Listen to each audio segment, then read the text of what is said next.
दिल्ली की केजरीवाल सरकार ने एक बड़ा कदम उठाते हुए दिल्ली विद्युत बोर्ड के पेंशनर्स के लिए कैशलेस मेडिकल सुविधाओं का ऐलान किया। इस फैसले के बाद पेंशनर्स को मेडिकल रिम्बर्समेंट के लिए दफ्तरों के चक्कर लगाने की जरूरत नहीं पड़ेगी, क्योंकि अब उन्हें पैनल अस्पतालों में कैशलेस चिकित्साएं और जो सेवाएं हैं वो भी दी जाएंगी।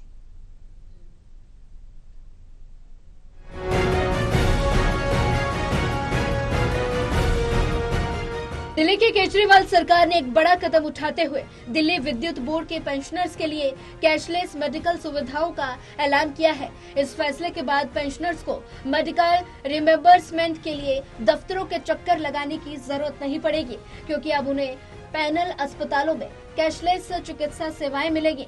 शनिवार को बिजली मंत्री आतिशी ने प्रेस कॉन्फ्रेंस के जरिए इस फैसले की जानकारी दी।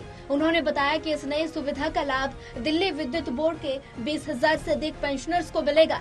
2002 से पहले रिटायर्ड हुए पेंशनर्स के सारे मेडिकल खर्च दिल्ली सरकार की कंपनी दिल्ली टॉस्को लिमिटेड उठाएगी, जबकि 2002 के बाद रिटायर हुए पेंशनर्स के मेडिकल खर्च उनके संबंधित ट्रांसमिशन और पावर जनरेशन कंपनियां वहन करेंगी।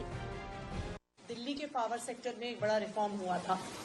जो दिल्ली विद्युत बोर्ड था उसको अनबंडलिंग करके अलग अलग पावर सेक्टर की एंटिटीज बनाई गई थी, जिसमें पावर जनरेशन कंपनीज जो दिल्ली सरकार चलाती है, IPGCL, PPCL, एक ट्रांसमिशन कंपनी जो दिल्ली सरकार चलाती है, दिल्ली ट्रांसको लिमिटेड, और दिल्ली में 3 डिस्कॉम्स, BSES की 2 डिस्कॉम्स और टाटा पावर की 1 डिस्कॉम दिल्ली के अलग अलग हिस्सों में पावर डिस्ट्रीब्यूशन का काम करते हैं। जब दिल्ली विद्युत बोर्ड की अनबंडलिंग हुई थी तो जो सरकारी कर्मचारी उस समय दिल्ली विद्युत बोर्ड में काम कर रहे थे उनको पूरी फैसिलिटीज देने की जिम्मेदारी दिल्ली सरकार ने ली थी।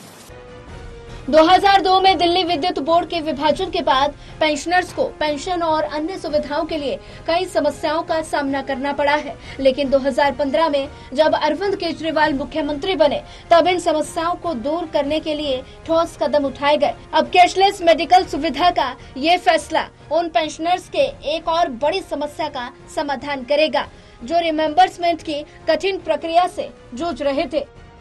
दिल्ली से टोटल टीवी के लिए विशाल सिंह की रिपोर्ट।